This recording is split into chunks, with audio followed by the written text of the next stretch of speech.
Getting in the car, starting the engine, and driving out of the house was easier than I thought. I was leaving the house I'd called home for the past 9 years with Connie. We had bought it before we were married and moved in after our honeymoon. Somehow, I felt like it was going to be harder to move on, as they say. 10 minutes later, I pulled onto the freeway heading north. I was on the I-45 freeway, heading toward Dallas. There I was to turn onto I-35 toward OKC, then onto Kansas City, before turning north again. My destination was Minneapolis. I arranged for a layover, much to the dismay of my supervisor. He warned me that it was cold there in the winter and I would have to shovel snow. I laughed and said I was used to the cold. He looked at me and shrugged. Yeah, I was clearing the town when I started thinking about what led up to this. It all started a little over a year ago. A close friend of Connie's came to my office during a layoff. She said her car was in the shop and she needed a ride home. To tell you the truth, I never felt much need for this woman. I thought she was too demanding of herself. In other words, she was a total bitch. But I tolerated her because she had been my wife's best friend since elementary school. When we got to her house, she invited me to come upstairs. I said no thanks, I need to go home. She said she knew Connie was out of town, so I didn't need to hurry.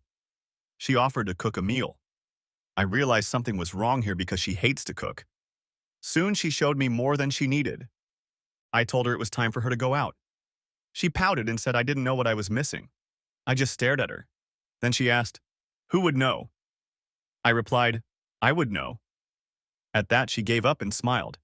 Can't blame a girl for trying. She got out of the car and I drove off without looking back. I probably should have realized by now that this wasn't the end, but silly old me didn't think about it. That's where my journey began. I summed it up. I had just turned 34 years old. My height was 6 feet. Actually, I was even a little shorter, but still said 6 feet. My weight was approaching 200 pounds and I could lose about 10 or so. My hair is short but brown, as are my eyes. I guess I don't look too bad, and I always considered myself lucky to have Connie. She was a real stunner. She was just beautiful. She's still beautiful now, but I felt so detached.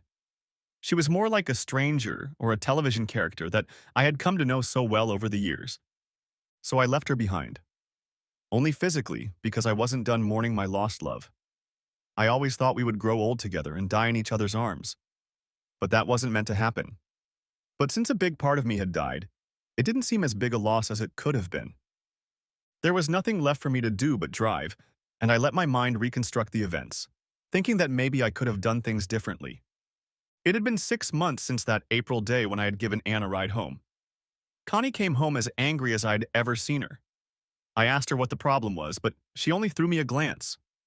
Without saying a word, she walked to the bedroom and slammed the door shut. It was a little unusual, but not out of the norm.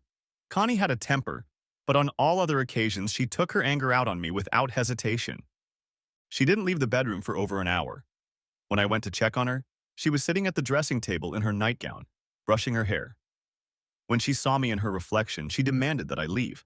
Not wanting to stay where I wasn't welcome, I grabbed my clothes for the next day and left. I slept in the spare bedroom, half expecting Connie to come after me. That would be an ambiguous blessing. If she came, it would only be to express her displeasure. I went to work without getting a word from her. I called her twice, but she didn't answer. I knew she had caller ID and felt that when she saw my number, she sent it to voicemail. That was fine, but she had to know I was calling. I caught her at home that evening, but I wasn't shocked. When she wasn't home by 9 o'clock, I called her cell phone. I left a message and began to get angry little by little. At 11 o'clock, I was trying to sleep when the phone rang. It was Connie. She was drunk. I could tell by the way she spoke. In a few short sentences, she informed me that she was not coming in that evening. She had a little too much to drink and was visiting a friend. This alarmed me, but she hung up before I could say anything. I got up and waited for a while, wondering what to do. At midnight, I called her on the phone, but the call went straight to voicemail. I wasn't just angry, I was upset, but there was nothing I could do about it. The next day at the office, I'm sure everyone knew my mood. That night I went out for a drink. I was going to be late too. I did, and didn't go to bed until after midnight. I found Connie's car in the garage. The engine was cold. I realized she was at least an hour ahead of me. I went inside, expecting a scene. But there wasn't. The house was dark. I fumbled my way to the bedroom. The door was locked. Feeling alcoholic and tired, I lay down on the vacant bed and collapsed on it. The next morning, I woke up a little late and found I was alone. Connie had already left. Fortunately for me, it was Friday morning. I went to work a little late and tried to make the most of the day. I didn't call Connie, but I did call a male friend who worked with her to make sure Connie made it. All he could confirm was that her car was in the parking lot. Friday night, I walked into the house and saw her waiting for me. She had a glass of wine and a sober expression on her face. I was greeted with the words, "We need to talk." As most married men will attest, this means she's going to talk and you should listen intently. She began, "Is there something you want to tell me?" Yes, there is, but I didn't think this was the right time to tell her she was being a bitch.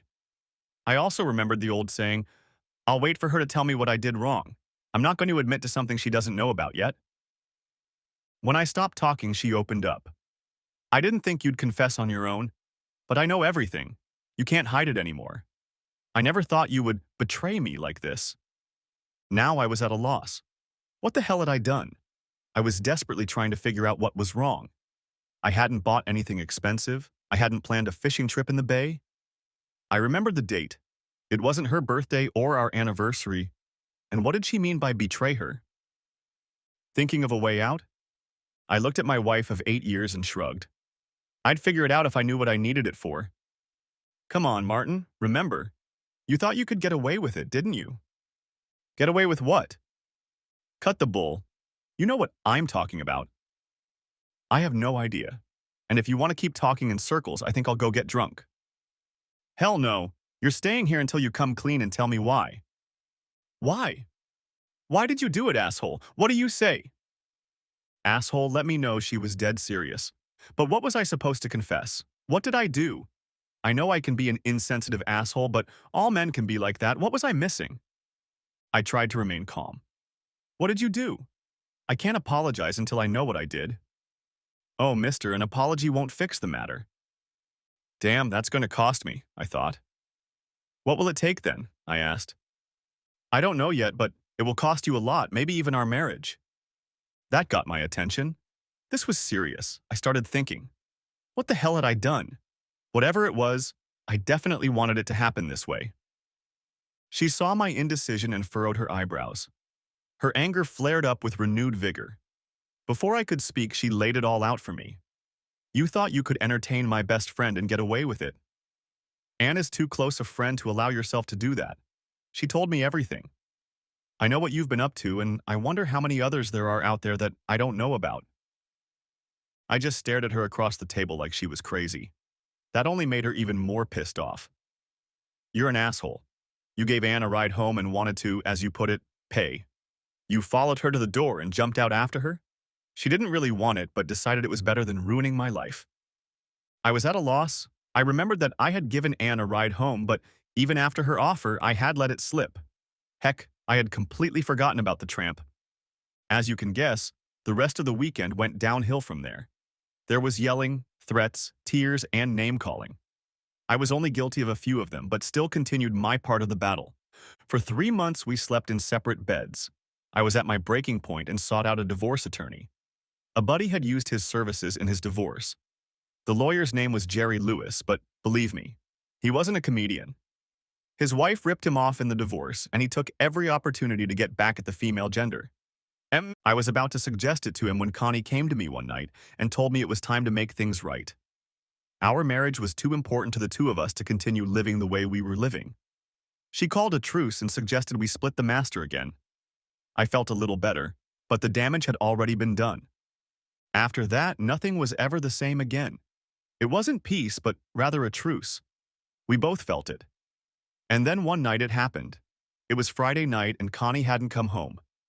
I got a call at midnight saying she was spending the night out of the house. I didn't argue and accepted it. That was the second blow. Connie didn't get home until noon. She was wearing shorts, a blouse, and sandals. She had a gym bag in her hands. She looked happy, as if nothing had happened and everything was normal. She went to the bathroom and took a shower. Closing the door, I checked the bag. Inside was an evening dress, stiletto shoes, makeup, and her underwear was in the plastic bag that held her work clothes from Friday. I wondered what that meant. I started imagining all sorts of things. And I do mean all sorts of things. Not just the bad stuff, but that maybe there was a company party and she went to it. She didn't just invite me, she had her screw-ups, but I still loved her despite all of that. When she walked into the kitchen, she smiled. Thanks for helping me unpack. I took that as a sign that she wanted to tell me what had happened. So I asked. Connie blushed and tried to look humble. Well, to be completely honest, I had a date. A date? I exclaimed. Yes, a date, and I'm not going to lie about it like you did. What the hell are you talking about? It's honest, she replied. Honest? Yeah, you entertained Anne, so I got my turn. Woman? Let me tell you that Connie never liked being called that. I told you there's nothing going on with Anne. I don't know why you don't believe me. Keep lying. But I won't believe you. I had a great date. Dinner, dancing. You know you haven't taken me to a dance in a while, but where was I? Yeah, after the dance, we went back to his place. He was a real gentleman. A gentleman? Yes, he was gentle and took his time. I don't want to hear that. I said it, still sitting at the table. I just wanted her to be quiet. Connie knew she'd found my button. Yes, he was a wonderful lover. He took care of me in every way. He could have given you advice. I don't want to hear it, I exclaimed. Why not? Don't you want to know that another man could give me pleasure better than you? I just don't want to. I covered my face with my hands and said, I think I'm going to be sick. And I felt sick. I had to go to the bathroom because I felt like I was going to throw up, but I didn't. And after an hour, the urges went away. I washed my face, got out of the bathroom, grabbed a beer, and went to the back porch. I was sitting there watching the sunset when Connie showed up. I didn't pay any attention to her at first. Finally, I noticed her sitting next to me when she spoke. Isn't the sunset beautiful? It marks the end of the day and the promise of a new tomorrow. I jumped up when she spoke because I was a little scared. I just looked at her and then looked at the last rays of the sun again. Yes, let's make our problems end. We can put them behind us and start a new life tomorrow. I looked at the woman again. She appeared before me in a different light. How could she be so careless about what she'd done? Connie sipped her wine. I think we should make new vows to each other and then go to bed and seal them. That struck me as funny, and I laughed for the first time in hours. What's so funny? She asked in a stern tone. Well, I don't know. Let's see. New vows. Why? You didn't fulfill the previous one. Well, asshole, you didn't fulfill it either. I just looked at her with as much hatred as I could remember. Don't look at me like that. Then her voice softened. I still love you and I want this all behind us. Let's go to bed. I need you and I want you. Damn, you're crazy, woman. Woman again.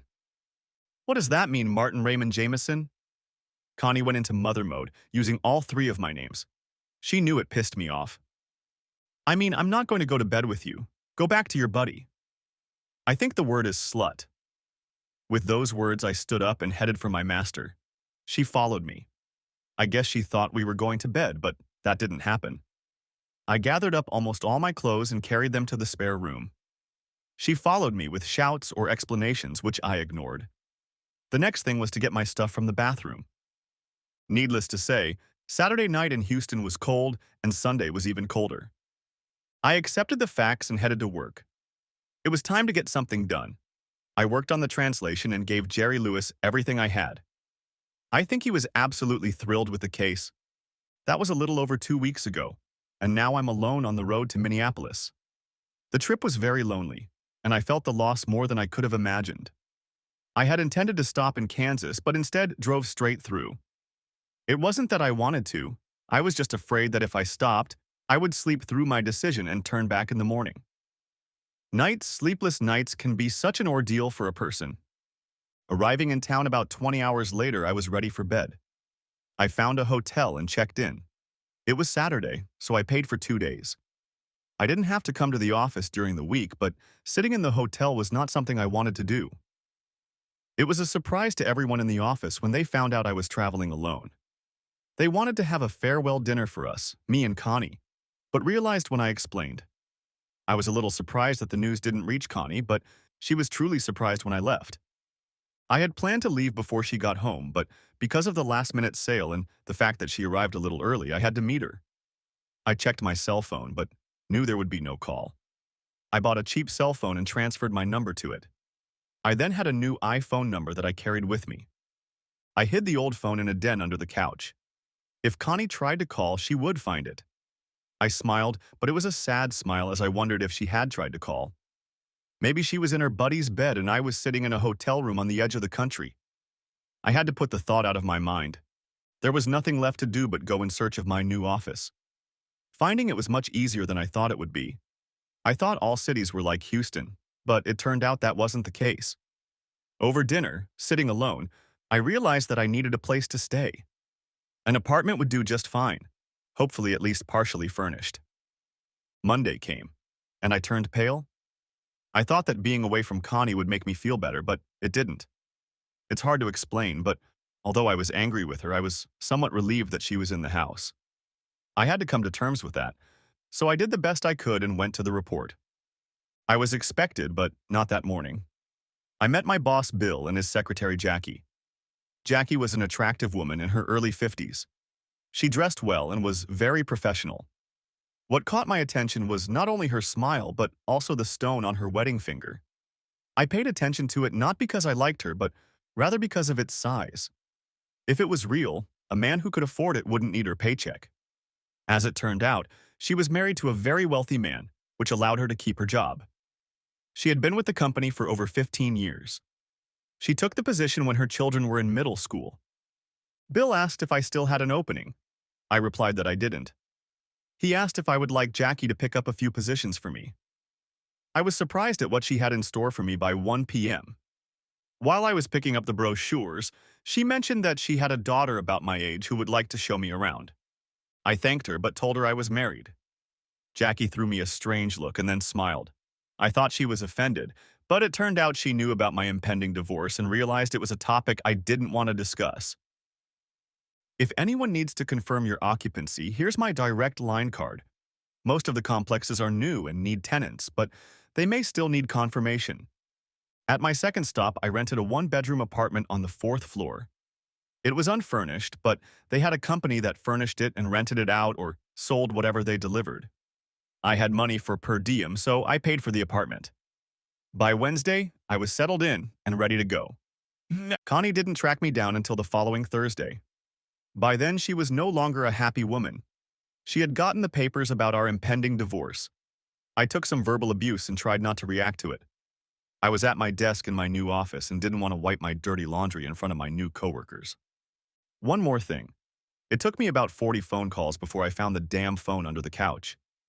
Sometimes, you really can be nice. And last Tuesday at the office, I was handed papers.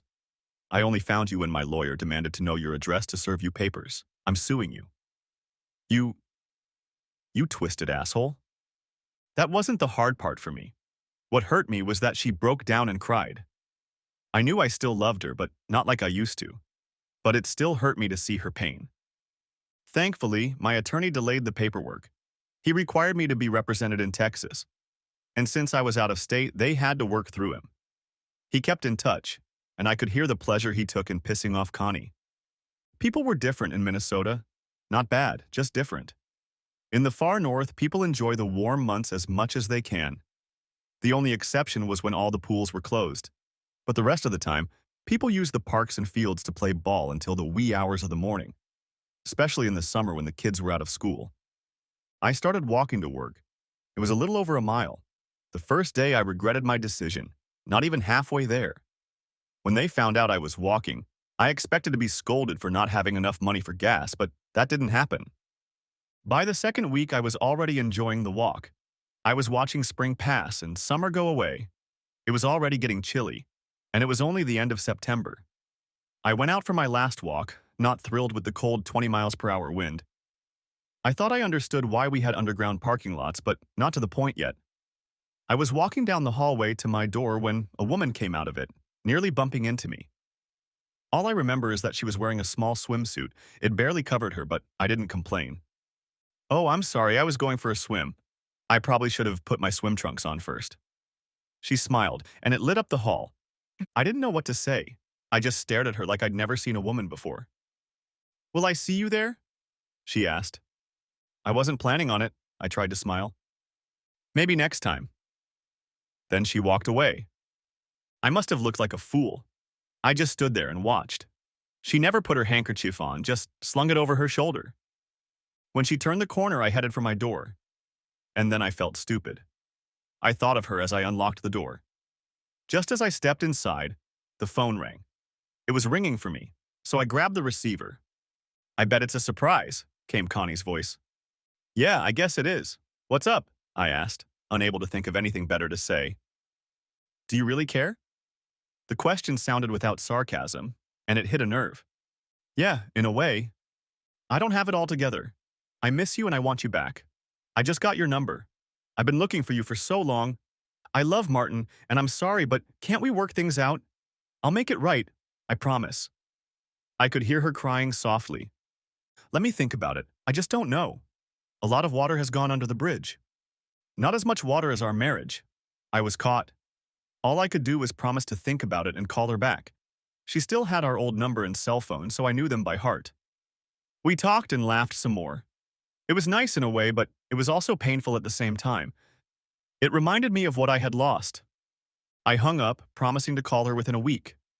For the next few days, I agonized, and most in the office noticed it. Finally, on the 6th day, I called. It was difficult, but I told Connie that we'd better get a divorce. She took it better than I thought she would. That Wednesday, I was relieved when I hung up the phone. It was over. On Friday, I drove home. When I got off the elevator from around the corner and headed for my door, I saw Connie sitting on her suitcase by my door. She didn't look happy. I walked over to her.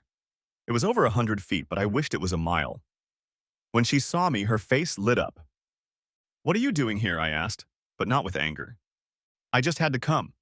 I still love you and I think you still love me. I just couldn't let it go without one last try. I looked around. Let's go inside. I don't mind. I think we need some privacy. Saying that, she looked down the hallway. I followed her gaze but saw nothing. Inside, she tried to kiss me, but it didn't feel right.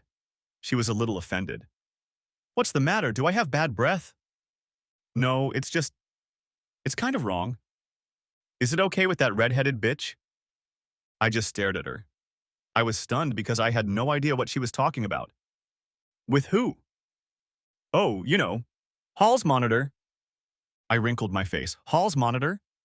Don't play dumb. That's the long-legged troll who came to ask why I'm sitting in front of your door. No, she said. Why are you sitting at Martin's door? If you don't know her, how did she know your name?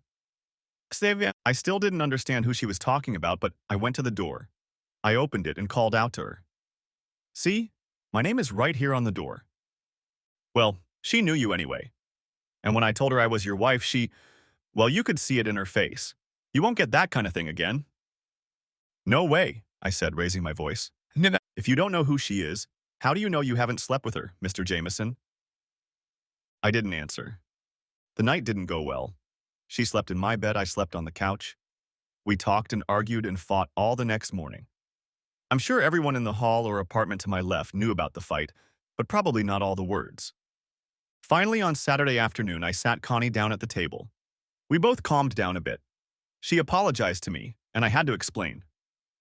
Connie, I have forgiven you. I did a while ago. If you forgave me, why didn't you come home? That's right. I can forgive, but the damage is done. Let me explain. You took my most cherished possession and broke it. Whether in anger or accidentally, it doesn't matter. But the treasure is broken. I can forgive you even for the willful act because I know it was anger, not revenge. She smiled and fell silent. I raised my hand and continued. Like I said, my treasure was broken, better said, shattered. And you tired to glue it back together. It was possible and it could fulfill its purpose, but every time I saw it, I was reminded that it was broken and would never be the same. So you haven't forgiven?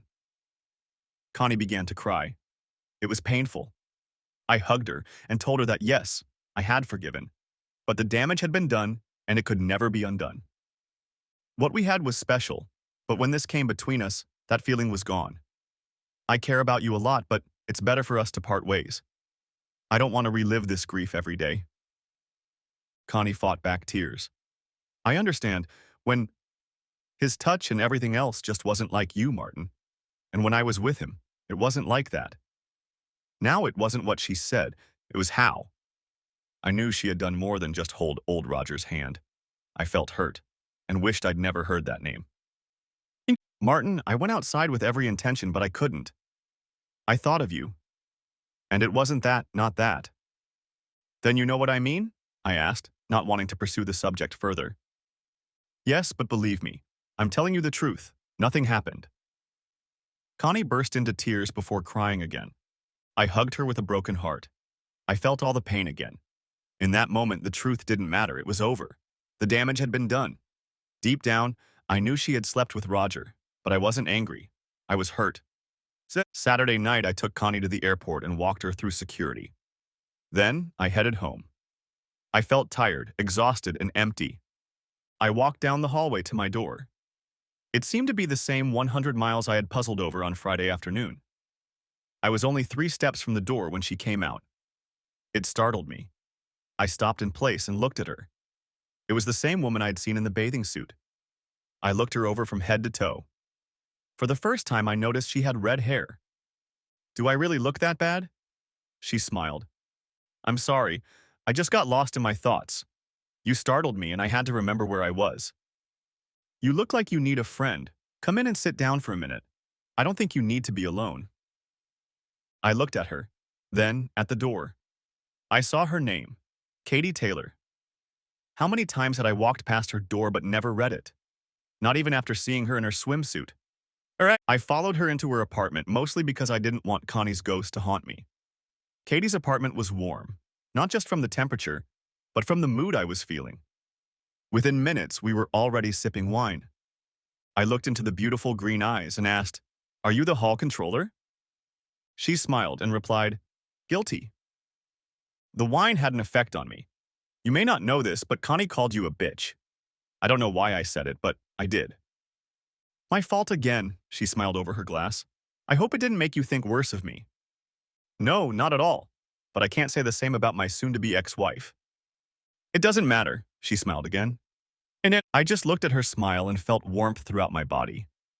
Thinking at that moment that it was the wine, I just accepted it. The next thing I remember is that I woke up to the smell of coffee and bacon. I was hungry because I hadn't eaten all Saturday. I looked around. I wasn't lying in my bed. I was only wearing shorts and a t-shirt. I looked at the other side of the bed. It was untouched. My pants and t-shirt were lying at the foot of the bed. It took a moment to guess where that was. It was Katie's bedroom. At that moment, she entered the room. She looked worried, with a bushy ponytail and still the same gorgeous smile. As I warmed up, I realized it wasn't the wine I'd felt the night before. It's a good thing you're awake. If the coffee and bacon hadn't brought you to your senses, I would have called an ambulance. Where did you sleep? I asked in confusion. On the couch? A smile still filled the room. Mom used to say that the best way to a man's heart is through his stomach. I've always held a different opinion, but since you got up to eat, I'll have to revise my opinion. The bathroom's that way. You'll be safe there while I make breakfast. I hope there's enough bacon, eggs, and toast. At the table, we got to talking. Kathy was easy to talk to and be around. The day went well and I felt better. When evening came, I went to my house to change and take her out to dinner. On my voicemail, I found a dozen calls from Connie. I ignored them. On Tuesday, I got a call from my lawyer. According to him, Connie had decided to get tough. I told him of my certainty that she had met a man named Roger. This didn't surprise him in the least. Roger Smith? He asked. I only knew Roger. Jerry told me that they had reviewed Connie's phone records for the past 6 months and had found numerous calls to a number that could be used to trace Roger Smith. This man was Ann Barton's direct supervisor. He advised me not to worry. Believing that her lawyer's tactics would bring me to my senses, Connie stopped the calls. I was glad for this and happy to be miles away from her. It wasn't until a month later that I found out what had happened. My attorney, Mr. Jerry Lewis, had gone up against them. He took statements from Connie and Ann. I was to be questioned the following week. Under oath, Connie stated that she had not committed adultery, and it was all a story to make me think she had. Ann testified that I had intimacy with her. My attorney did not challenge the testimony of either of these women. At this point, he pulled out his laptop and turned on a video clip. I had the good sense to use my iPhone to record a vivid description of my date with Connie, Jerry asked her. After the video clip was shown and a copy given to the board, Jerry asked to invite one more person. He wanted to invite Roger Smith. Connie's attorney objected, but pictures were taken of Connie and Roger at 3 different restaurants. And when it was revealed who Roger Smith was, the situation got interesting. Lewis asked how come Connie was still close friends with the woman who slept with her husband. And why was she meeting this woman's boss at restaurants in the evenings and calling him? He also hinted that he had pictures of Smith with other women. In doing so, he said he was looking directly at Ann Burton. Trump was that Jerry had already spoken to Roger Smith and explained the situation to him. He was faced with the choice of being subpoenaed or helping to convince Connie to settle for less than I was offering. Both women realized that if he was subpoenaed, it could lead to a divorce. If that happened, he promised to lay the blame on himself. And he was willing to lie, saying it was all Ann's idea to destroy the marriage. And it was Ann who was setting up dates between him and Connie to have fun afterward. After an hour of counseling, Connie agreed to my lawyer's terms. And to add salt to the wound, Jerry made Connie pay for his services. A discussion ensued about how the other two would pay their share. I have to admit I was impressed with my lawyer and felt rewarded. That same day, Jerry had her sign the agreement. He said he would give it to me for review. If it was approved, he would formalize it and file the order with the judge. That would take a week at best, 2 weeks at worst. But he wouldn't wait. I received the paperwork by 10 a.m. the next morning. I waited by the mailbox. I trusted him, so I just checked and sent them back. He got them by 4 o'clock in the afternoon. By 6 p.m., I was divorced. I waited in the office and got his fax. I would receive the official decree a week later by registered mail. The divorce was finalized on Wednesday, and I wanted to have a small celebration on Thursday night. I decided that who better than Kathy to do it. We were at my house and were just about to leave when the phone rang. I was in the bathroom, so I called Kathy in case it was for work. When I came out, I heard part of Kathy's conversation. "Who am I? I thought you remembered me. I'm the hall controller." There was silence. I couldn't make out the words, but I realized there was shouting on the other end. "Good to hear from you. Yes, now what can I do for you?" More yelling. I just stared, trying to figure out what was going on. "Well, I'll get him if you want. Wait, he just got out of the shower." A short pause. "Martin, you could at least wrap yourself in a towel. You're embarrassing me." "Yes, Connie, I think he can talk to you now." Kathy held her hand over the tube. "I'm sorry the bitch comes out sometimes," she whispered with a sly grin. I picked up the phone and smiled. I pulled the phone away from her face and said loud enough to be heard over the receiver, "Why are you embarrassed?" Then I said, "Hello." Connie unleashed a barrage of obscenities at me. I held the phone away from my ear. Kathy stroked one index finger with the other, whispering shame on you and trying not to laugh. Connie told me we were still married, but she changed her mind. She came up to me and let me know she still loved me. She commented on redhead, with a snide remark about her being a homewrecker. When I blabbed and explained that we were divorced, she didn't believe me. I told her to check, but as far as I was concerned, it was over between us. She repeated her threat to come over. Finally, I said goodbye and she was still yelling. I felt pretty damn good, at least for a minute. But then it hit me even harder. Katie seemed to have figured it out. We went to dinner and then went back to her house. She said it would be better if I moved to another apartment. She offered to take care of it the next morning while I worked. I found out that she was working as an assistant property manager to keep the rent down. So the next day I ended up in the apartment next door to hers. We shared a balcony, but she said I was safe. They were separated by a 30-inch metal railing. The next day in the afternoon, I got a call on my cell phone. Connie was standing in the tent in front of my old door. The manager, knowing the situation, showed her the empty apartment and swore he didn't know where she had moved to. I was later told that it wasn't a complete lie because Kathy had not yet changed her papers at that point. Connie wouldn't budge and, after saying she would wait for the hall controller, parked her ass at Kathy's door. We had to call the manager, security, and the police to get her to leave. That evening, I slipped inside and headed upstairs. I knocked on Kathy's door to ask if I had been transferred. She gave me a new key and then handed me a basket of clean clothes. How embarrassing. She washed my clothes, underwear, and all. I told her I didn't buy a washer and dryer because there was a laundry room in the basement. Why buy when you can rent? I joked. Kathy smiled. I think it's better to have your own property. You don't know what's been in the cars downstairs and you won't find someone else's sock in your car, she objected. Somehow I don't think she meant the washing machine, but she offered to use hers anytime I needed it. I again offered to buy dinner, but she said we'd gone out the night before. She was cooking, or rather, she cooked. We had salad and sandwiches. She cooked them very nicely and deliciously. Later that evening, we sat on the balcony and watched the light snow begin to fall. It turned into a storm that caused all the airplanes to ground. Connie was stuck at the airport for 36 hours.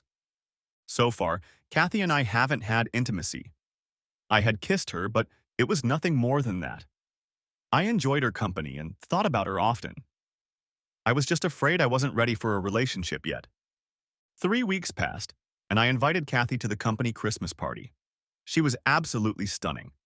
She was wearing a black sequined dress that fit her body. It came down to her ankles, but it was cut at the sides to reveal black shorts. On her feet were heeled shoes, and her hair was swept up. Her makeup looked professional. She was wearing a diamond pendant and matching earrings. I just stared at her and whistled. You're gorgeous. I hope I can keep you at the party. I had to explain that. I knew there would be a few men at the party with much more charm and opportunities to offer her something. She smiled, took it as a compliment, and said, You clean up well too. We arrived at the party. When she saw where I worked, she laughed. I didn't know you worked at Tate Pressure Controls. My mom works here too. You know, she keeps trying to set me up with the guy she works with.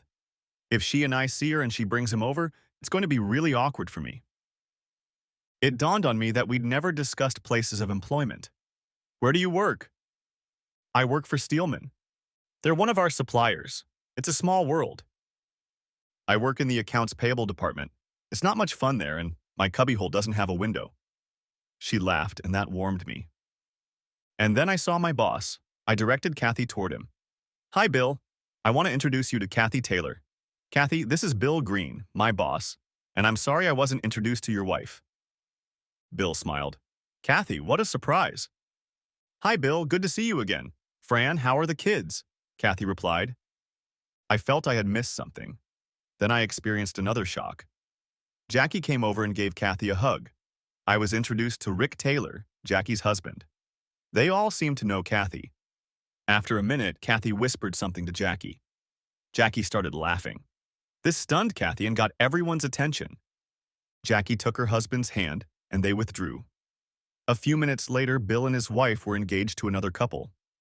I just had to ask what it was. Kathy looked me straight in the eye. She didn't say a word, just led me to a secluded spot near the dance floor. It was my mom, and I asked her not to bring up that guy from her office. I wanted her to know I was on a date and didn't need help. She just burst out laughing and took my dad away. I'll deal with it. It hit me. Jackie had offered to help her daughter show me around the neighborhood. The same Jackie who had someone in mind for her daughter. Kathy saw me thinking and asked, What are you thinking about? Say, do you have a sister? No, just me and my brother. But we lost him to cancer about 10 years ago. You could hear the pain in her voice. I'm sorry. I hope I didn't ruin your evening. She smiled. You didn't ruin it, and I hope my mom doesn't. I don't think she'd bring a guy over here just so I'd have a choice, like she says. I remembered how many times Jackie had tried to get me to call her daughter. Now I was with the same woman. It was kind of funny even, but I could be wrong. Or Jackie could have more than one man in mind for her Katie. I decided to keep my thoughts to myself. I would wait to see what the night would bring. A few minutes later, the band started playing. I'm not a very good dancer, and I warned Kathy about that, but she followed me onto the dance floor anyway. I pulled her to me and slowly moved across the floor. I don't know how good we looked, but we both felt good. At dinner, we were seated with my boss and his wife. Also sitting at the table were Jackie, Rick, and Mr. and Mrs. Chapman. Charles Chapman is the president of our division. I had never met him, but I had seen his picture many times. Everyone seemed to know Kathy, and she knew them. I was an outsider in this company. During the course of the evening, I noticed Jackie looking at me and Kathy, smiling or laughing, sipping champagne. But I noticed other things as well. I saw the love between Jackie and Rick. I watched them closely from across the table. Jackie listened to every word her husband said. He was just as attentive to her words. They chatted frequently. I noticed that when Rick spoke, she would wrap her arm around his right hand. She would intertwine her fingers and lay her head on his shoulder. He placed her left hand on top of his. As he did so, he unclasped his hand and exposed his ring finger and index finger, revealing his wedding ring. His gold ring touched her stone. Perhaps he did this because the stone was so large, but I think it was done more to show their union. They seemed to be touching each other all the time. I envied them. I watched and saw what life could be like. I should have realized that this could have been just an act or a temporary phenomenon, but I'm willing to bet it wasn't. I had been watching for so long that my companion noticed me getting distracted. Kathy got up to go to the ladies' room. Jackie and Fran went with her. When Kathy returned, I got up to help her into her seat. Instead, she smiled at me. It warmed me to the core. She took my hand and led me to the dance floor. She melted into my arms. After a minute, she looked up and asked, "Can I tell you something and you won't be mad?" "Sure, why would I be angry? Unless you tell me you saw your ex-boyfriend and you want to go home with him." I half joked, but I had a fear that she was too good to be true. Katie pulled away from me and looked me straight in the eye. With a stern face, she said in a serious tone, "I'm here with the man I chose." Then she relaxed and rested her head on my shoulder again. What I wanted to say, before I was interrupted, but she didn't get angry. My mom confessed, "You're the person she wanted to introduce to me." I couldn't believe my ears, and the thought of what we'd both said. Me, about my boss's secretary wanting to dump her daughter on me, and Katie about her mom always finding a boyfriend for her. But we were both amused by it. "I'm glad I met you, Kathy. I only wish I had invited your mom that first day." I was sincere in my words. We danced some more and I lost my head to her charms. After a few minutes, she whispered, "What were you so absorbed in at the table?" I answered honestly, without hesitation. Later, I would realize how comfortable I was with her. "I was a little jealous watching Jackie and your father." I felt her tense up slightly. "I didn't know you were partial to older women." "This isn't about your mom." "I understand what I'm missing when a woman loves me the way your mom loves your dad. Or love the way he loves your mom. I want a woman like that." She looked at me with beautiful green eyes. "Even if she has a bitch in her from time to time?" I smiled at her and kissed her forehead lightly. "As long as it's properly directed." "I know, but sometimes—" "What if?" she asked softly. "Even then, what more could I ask for? I want you. I want to know you. All of you. And I want to know you. I want to be everything to you." "Everything?" "Yes, your woman." I was stunned and honored. I had strong feelings for Kathy, I realized that. That was why I had never tried to get her into bed. But in that moment, I felt a burning desire. I looked down at her. "I liked the list, but you left something out." For a moment, she looked puzzled. "You missed your wife." Our dance stopped and we kissed. We were still kissing when the music stopped and the dancers started clapping. This interrupted our kiss and we looked around to see lots of people smiling at us. I took her hand and we found a secluded spot behind a potted plant. "I want to take you home." She looked up and said, "You can't do that today." I thought, great, it's her time of the month. By then the music had stopped. The band was leaving for a break. We went back to the table. Her mom looked up and smiled slightly. "Oh, there you are. We thought we were going to have to send out a search party." Everyone at the table laughed as if they knew why we were gone. Something had changed. As we listened to the table talk, I could feel Katie's touch. She did many of the things her mother did. I wondered if it was instinct or training. At the end of the evening, Jackie made a final toast. "To mothers. They sometimes know what they're talking about." As she uttered those words, she looked directly at Katie. Everyone at the table agreed, taking their last sips. Kathy hugged everyone at the table, and I shook hands with all the men. We went to get my car. I used the valet service. When he pulled up and held the door for me, I ignored him. I walked Katie around the truck and opened her door. I helped her into the seat and even put her seatbelt on. I wanted to leave as soon as possible for several reasons. One was that there was a line of people behind us waiting for their cars, and the other was my desire to be alone with her. I tipped the valet and off we went. We hadn't even gotten out of the car yet when I felt her hand on my leg. I've really enjoyed this evening. I just don't want it to end. I drove her back to the apartment building. She didn't utter a word as I stopped at my door and let her inside. A moment later, we were in a dark bedroom. I won't go into the details of our night because it's too personal. We fell asleep late in the morning. When I woke up, I found her still beside me. She didn't ask where we were going. I saw the joy in her eyes when we pulled up to the jewelry store. I let him pick out the rings, and there was no problem with the price. She was a little taken aback when I wouldn't let her wear them, but she took the box and put it in her pocket.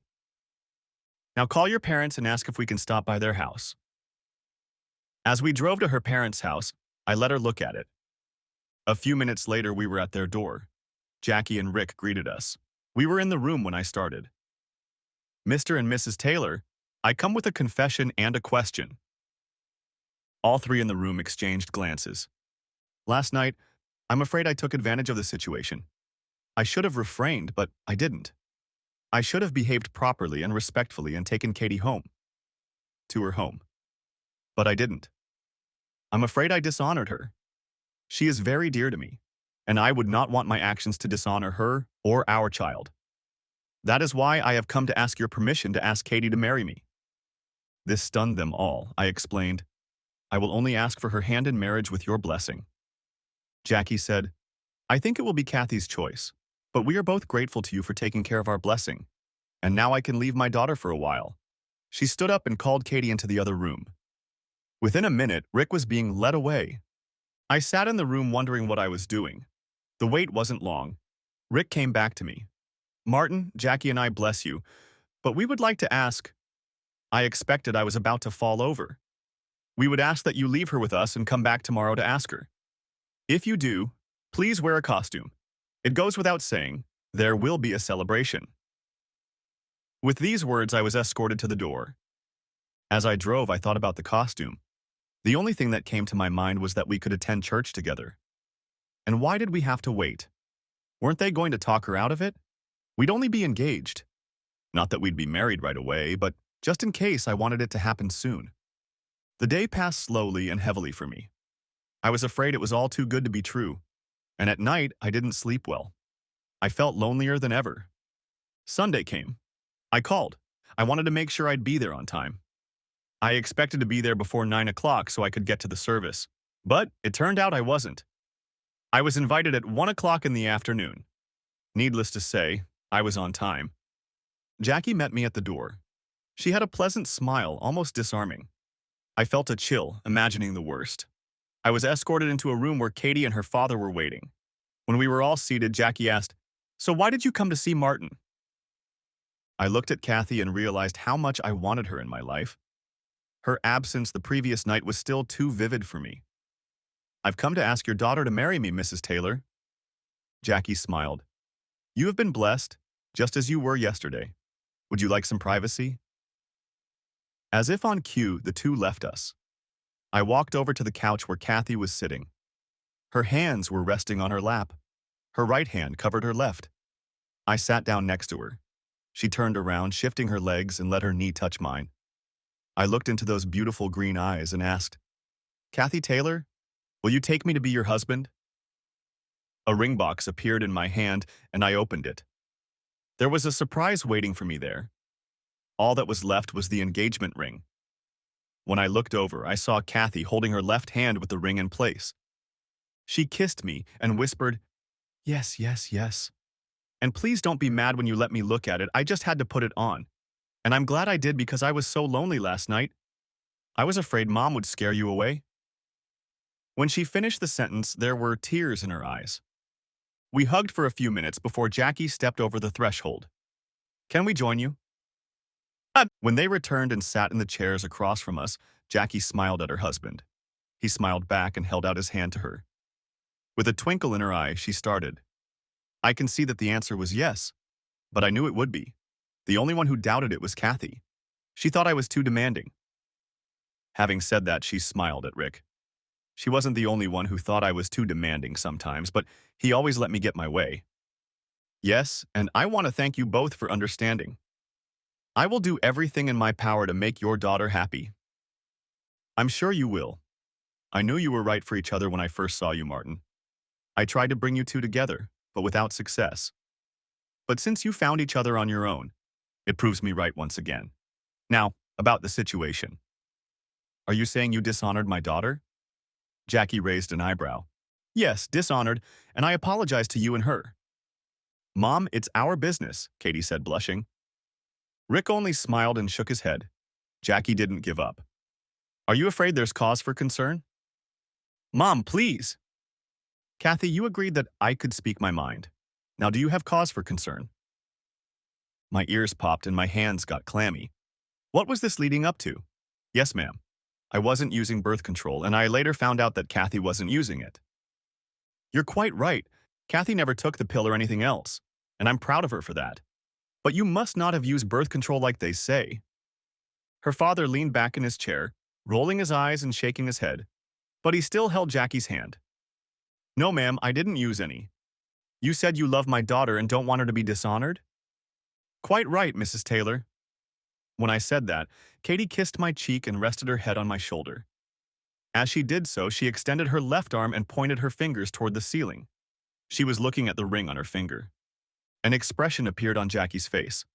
Martin, she's been looking at that ring since you left. She picked up the ring and looked at her husband. But I think I know why. Because it symbolizes your love and her devotion to you. Where was I? Yes, on the fact that I want to offer a solution to your problem or possible problem. If you want to honor my daughter for the gift she has given you, you can show it by marrying her immediately. Yes, ma'am, Mrs. Taylor. We'll do it as quickly as we can agree. Is that so? What if I can arrange it today in this house? I couldn't believe my ears. Tonight? I turned and looked at Katie. She was frowning slightly. She pulled me to her and whispered, "We don't have to." I looked at my all-too-soon-to-be mother-in-law. Can you do that? Yes, I can, but it will be your decision. I'm not demanding, just suggesting. I smiled. So we can sleep together tonight without any shame? Martin, you can sleep together either way and we won't be ashamed. Kathy, don't you want to take a chance tonight? You might change your mind after all. I just wanted to give you some time. Martin, I am your woman with or without this ring. My heart belongs to you. I turned away.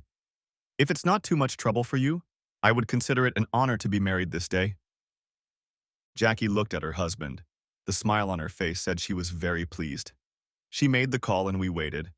While we waited, my future mother-in-law explained. Today's wedding was my idea. I discussed it with Rick, then with Kathy. You see, I'm selfish. I want Katie by my side. She's my only daughter and my only child left. She left us and lived in California for 5 years. She just came back to us. She arrived about a month before you, Martin. Like I said, I'm selfish. I want Katie to put down roots here with me. I want to see her happy, and I want her to give me grandchildren. Martin will do everything he can for you. Kathy is 33 years old and, Mom, you don't have to tell everything. I am your mother, Jackie said as fact. And that gives me some privileges. Like I said, she's 33 years old, but with the right man, meaning you, Martin, she'll have time to give me some grandchildren. I should have about 10 now, but that hasn't happened. But until now, you haven't come into her life. She has waited, and I believe she has acted wisely. A few minutes later, the preacher arrived, and in another less than an hour, Kathy became Mrs. Martin Raymond Jameson. As we were about to leave, my father-in-law stopped us. Jackie stood beside him, holding both hands on his arm. He handed me a package. It was a week's room at the Imperial Hotel downtown, and it was a honeymoon suite. It's the least I can do now that Jackie's imposed on you two, he smiled. But he wasn't the least bit angry. We spent a week of total bliss in the suite. Jackie ordered all our meals and the staff would call and ask when we wanted them served. The first course was lobster and oysters. It had a card attached to it. I opened it. It was a greeting card with a note. Just to keep you strong, it said. She signed it, and underneath she drew 2 beautiful eyes. Both had long lashes, but one was close set. She winked at us. The first week I returned, my boss called me into his office. I inquired as to what I had done. Jackie was there, waiting for me. Martin, I want to turn to you and ask you for a favor. I'll do my best. I want to ask you first and then Kathy. I know what Rick will say, but it will be up to you. I waited. My mother-in-law turned out to be full of surprises. I want to ask your permission to have a big wedding for you and Kathy. I frowned. Please be lenient with me. She's my only daughter. Rick and I didn't have a wedding. We eloped and got married. We had no wealth and my father didn't like my choice of husband. We were starting from scratch. Everything we had, Rick had earned. He made good money. So please, let me splurge on the wedding. And if you agree, I'll have Rick add another week or 2 weeks in Imperial or Hawaii if you want. I realized what that meant to her. I smiled. I'll let you and Katie work it out. She stepped toward me and kissed my cheek. I'll get my way. I'm her mother. I'll use guilt. Thank you, Rick. You're amazing, and I can be proud of the man my daughter married. She turned to leave, but turned around to look at me. Did I tell you I was going to be a meddling mother-in-law? The decision had been made, and it was going to happen on our 6-month wedding anniversary. While we waited, life settled down, and we began to experience all the joys of married life. We moved into Katie's apartment and vacated our own. We left what we wanted to leave behind, as we were going to buy a house. This was part of the process of putting down roots. The day came and we were going to get married. I would say remarried. As we stood at the altar, the preacher gave a little speech. Friends and family, we are gathered here today for a special occasion. But some of you may not know that this is merely a reaffirmation of their vows. 6 months ago, I had the honor of pronouncing Marin and Katie husband and wife. They wanted to be together and not dishonor their family. So now you know, let's get started. The wedding went great, and we got another week at Imperial. I discovered that it cost my father-in-law a tidy sum, but not as much as Jackie spent on her wedding. But they were happy and we were happy to oblige. After the celebration, we moved into our house. One evening, I walked into the house just as Kathy was answering the phone. Jameson residence. Hi, how are you? Glad you didn't have a problem with the number. It's on the list. Sorry to hear that. I only understood one side of the conversation. Yeah, I'm glad you got it. Oh, it wasn't too much trouble or expense. Yeah, just wanted you to know. And I'm sorry I somehow forgot to send you the invitation, but I included it in the package. Yes, the picture, yes, really, so much you said? The postcard, yes, I thought you should know. Actually, you're the first to know about it. Martin just walked in. Do you think I should tell him? Really? Well, we have a lot to discuss, so I have to let you go, Connie. Call again, it's always a pleasure. You shouldn't say that, I was the controller in the audience. Yes, I understand your feelings, but I really have to go. Martin is here and looking at me with loving eyes. Bye? Who was that? I asked dumbfounded. Just Connie. What's her name? Kathy smiled as she dialed a phone number. What's the area code for Houston?